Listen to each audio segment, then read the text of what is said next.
السلام علیکم، میں ہوں سید اظہر حسن نقوی اور میرا یہ یوٹیوب چینل ہے بلے شاہ نیوز اپڈیٹس کے نام سے۔ آج کے ویلاگ کا موضوع ہے پنجاب ہائی وے کے ٹھیکیدار رانا انور صاحب کی کرپشن۔ تفصیلات میں جانے سے پہلے میں اپنے تمام سامعین سے گزارش کروں گا کہ میرے اس چینل کو سبسکرائب کریں، لائک کریں، شیئر کریں اور اچھے کمنٹس دیں۔ Government of Punjab high way department کی طرف سے تقریباً 54 یا 58 کروڑ روپے میں رانا انور صاحب ٹھیکیدار کو ظفر چوک تا مامو کانجن 19.5 کلومیٹر یہ روڈ کی لمبائی بنتی ہے، وہ ٹھیکہ پر دیا جاتا ہے، جس میں رانا انور صاحب نے محکمہ پنجاب ہائی وے کی کالی بھیڑوں، سب انجینئر اور باقی متعلقہ افسران سے مل کر مقروض اور مہنگائی کی پسی عوام کے ٹیکس کے پیسوں سے بننے والی روڈ میں کرپشن کی انتہا کر دی اور بغیر کام کیے نااہل پنجاب ہائی وے مامو کانجن کے متعلقہ افسران کے ساتھ مل کر کروڑوں روپے نکلوا لیے۔ نہ کسی سیاستدان نے پوچھا اور نہ کسی نے چیک کیا، نہ انتظامیہ نے پوچھا اور نہ انتظامیہ نے چیک کیا۔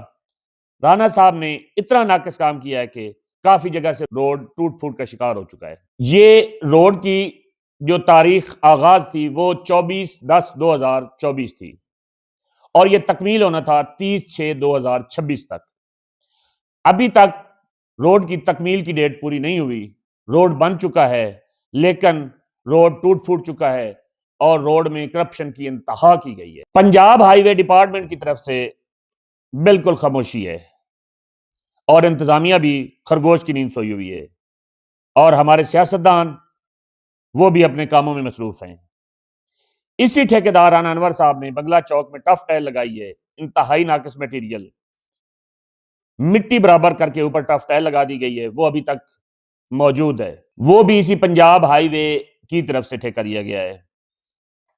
اور ٹھیکیدار صاحب نے دوسری مہربانی غریب عوام پر یہ کی ہے کہ نیچے روڈ سے نکلا ہوا پرانا پتھر جس میں 60% مٹی مکس تھی اور 40% پرانا پتھر تھا وہی روڈ میں ڈال دیا، اور ٹف ٹائل میں نہ کمپیکشن کی گئی ہے، نہ اس میں پتھر ڈالا گیا ہے اور نہ ہی سب بیس ڈالی گئی ہے۔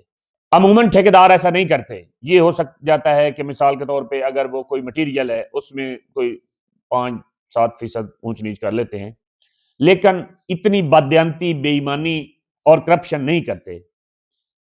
لیکن جب مالے کی چور سے ملا ہوا ہو تو آپ پھر چور کو کیسے روک سکو گے؟ چور سے تو بڑا پھر دلیر ہوتا ہی کوئی نہیں ہے۔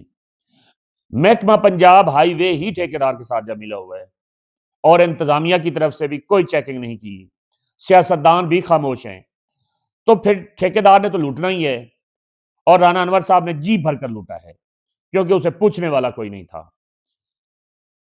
جن کو فکر ہوتی ہے، اکاڑا کے ایک رائے نور کھرل صاحب ایم پی اے تھے، میرے پاس ادھر ریت کا ٹھیکہ تھا، انہوں نے کارپیٹ سڑک بنوائی، ہماری ریت کی ٹرالیاں ادھر سے گزرتی تھی، انہوں نے ڈی پی او کو کال کر دی، انہوں نے کہا یہ غریب عوام کے ٹیکس کے پیسوں سے روڈ بنا ہے اور یہ ٹھیکیدار جو ہیں یہ بھاری ٹرالیاں گزار رہے ہیں، سڑک ٹوٹ جائے گی، تو وہ انہوں نے پولیس بلوا لیتے تھے۔ ان کو غریب عوام کی فکر تھی، ان کو پتا تھا کہ یہ عوام کے ٹیکس کے پیسے ہیں، لیکن ہمارے سیاستدان ان کو کوئی ایسی فکر نہیں ہے کیونکہ انہیں پتا ہے کہ یہ عوام کا پیسہ ہے اور ہمارا کیا ہے۔ لیکن جو رائے نور کھرل جیسے بندے ہوتے ہیں انہیں پتا ہوتا ہے کہ ہم عوام کے ٹیکس کے پیسے کے محافظ ہیں۔ تو یہ کون پوچھے گا ان کالی بھیڑوں کو؟ کون پوچھے گا ان بد کرداروں کو؟ کون پوچھے گا ان لٹیروں کو؟ اگر یہ لوٹ مار بند ہو جائے تو ہمارے ملک جتنا ترقی یافتہ ملک کوئی نہیں ہے، لیکن ان کالی بھیڑوں نے دیمک کی طرح ہمارے ملک کو چاٹ لیا ہے، ہر طرف کرپشن ہی کرپشن ہے۔ ایک وزیر اعلیٰ پنجاب کیا کرے؟ اس تک آواز پہنچے تو تب وہ نوٹس لے، لیکن یہاں سب ملے ہوئے ہیں۔ جب محکمہ پنجاب ہائی وے ہی کرپشن کروا رہا ہے ٹھیکیدار سے، کیا وہ چیک نہیں کرتے؟ کیا افسران جو ہیں وہ نہیں آتے تھے روڈ چیک کرنے؟ آتے تھے، لیکن ان کو ان کا کمیشن ملتا ہے، وہ کیوں اس کو کہیں گے ٹھیکیدار کو؟ اور جو کام کیا ہی نہیں اس کا بل مل گیا ہے تو وہ ان کو تو اس میں سے زیادہ کمیشن ملا ہوگا، اس لیے انہوں نے کہا چلو کوئی نہیں، غریب عوام، مقروض ملک کی عوام کے پیسے ہیں، لوٹ لو، کوئی پوچھنے والا نہیں ہے۔ اسی کے ساتھ آج کے ویلاگ کا اختتام ہوتا ہے۔ اللہ حافظ۔